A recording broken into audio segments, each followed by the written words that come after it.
Vous ne rêvez pas, ce sont bien des loups qui se baladent en plein Paris sur les Champs-Élysées. Volkos, Furios et Black Diamond, ce sont leurs noms, sont des loups parisiens tenus en laisse sans muselière au milieu des passants.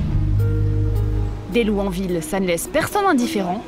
Et si certains courageux osent s'approcher, pour la plupart des passants, le loup intrigue ou fait peur. C'est incroyable quoi. Ça fait un petit peu. C'est impressionnant. À mon avis, ça peut être assez... Enfin, peut-être pas dangereux, mais faut avoir une bonne éducation derrière. Car dans l'imaginaire collectif, le loup est un prédateur, un mangeur d'hommes qui peuple les cauchemars et les contes de fées. Une bête sauvage réputée dangereuse qui n'a a priori rien d'un animal de compagnie. Depuis l'âge de 7 ans, Franck, lui, s'est passionné pour cette race. Il a toujours eu l'envie de posséder ses propres loups et il y a quelques années, il s'est lancé, il a pris un risque un peu fou. Les animaux de Franck ont beau avoir l'air particulièrement inoffensifs, vous allez voir que vivre avec des loups demande une vigilance quotidienne. Ça se gère pas comme un caniche, donc c'est pas une race à mettre entre toutes les mains. Il faut savoir apprécier cet animal à sa juste valeur, quoi. Et surtout lui donner beaucoup de temps. Ces loups, c'est ici qu'il les élève, en plein Paris, et dans un appartement qu'il partage avec sa femme et ses 2 enfants. La plus jeune, Ludvina, n'a que 7 ans et elle n'a pas vu d'un très bon œil l'arrivée de ces animaux sauvages. Et qui est-ce de tes parents qui a choisi d'avoir du loup à la maison?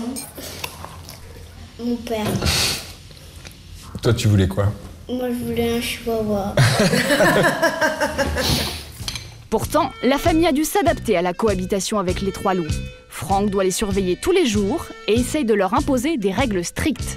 Bien là c'est la chambre, donc c'est interdit. Pièce à vivre autorisée, le hall d'entrée et le salon où on regarde la télé. La salle de détente. Ils ont le droit de se détendre avec nous. Chaque matin, le premier geste de Franck, c'est de nourrir ses loups. Mais donner de la viande à ces carnivores reviendrait trop cher. Alors il a trouvé une solution plutôt surprenante. Comme n'importe quelle race, c'est les croquettes. Tiens. Donc, tiens, Diamond, viens. Pendant les repas, Franck ne relâche jamais la surveillance. Donc là, vous l'attendez râler, parce qu'il ne veut pas que Volkos s'approche de sa gamelle. Parce que c'est quand même sacré. Par contre, nous, on peut l'approcher. Hein. Nous, on peut l'approcher. Même Ludvina. Approcher les loups pendant qu'ils mangent, un petit jeu qui peut vite devenir dangereux. Voilà. Furios. Alors là, tu coupes parce que c'est pas lui. Pas avec Volkos, peut-être c'est plus facile. Avec Volkos. Vas-y. Voilà. Il faut maîtriser, canaliser, parce que c'est clair que si on n'habitue pas cette race à s'approcher des gamelles, automatiquement, il y aurait un accident. C'est quand même une race qui a une pression de mâchoire hyper importante. En un seul coup de mâchoire, par exemple, un loup de ce type peut briser un fémur. Viens. Furios, viens, mon. Tous les matins, il emmène ses loups dans un parc voisin. Dans la vie, Franck possède plusieurs sociétés qu'il gère de chez lui. Travailler à domicile lui permet de consacrer une partie de ses journées à ses loups. Et voilà. Et ça, ils adorent faire la baignade du matin, faire un peu d'apnée. Ça, c'est le régal de Furios. Voilà.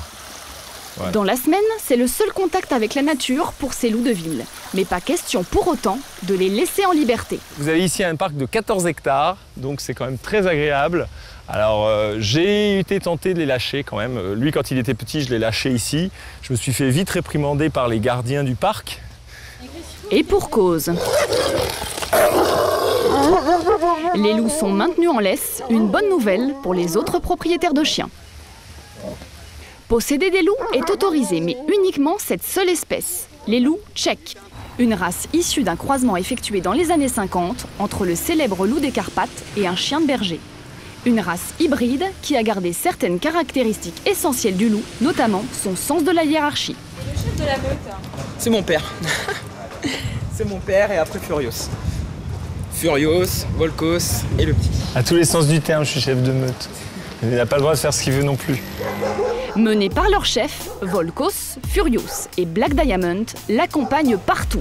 Mais quand il ne peut pas vraiment s'en occuper, Franck confie la meute à sa femme Nina, qui les garde, mais pas n'importe où, dans son salon de coiffure.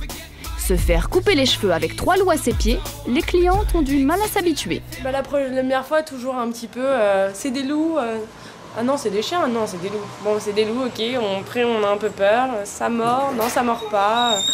Bon, après on s'y habitue et voilà.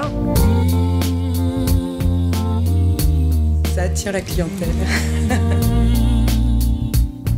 Avec du temps, ces chiens loups tchèques sont devenus pour cette famille de parfaits animaux de compagnie. Mais à ce jour, Franck est encore l'un des seuls à en posséder en ville. Et aujourd'hui, à 7 ans, Ludvina est peut-être la seule petite fille au monde à ne pas avoir vraiment peur du grand méchant loup.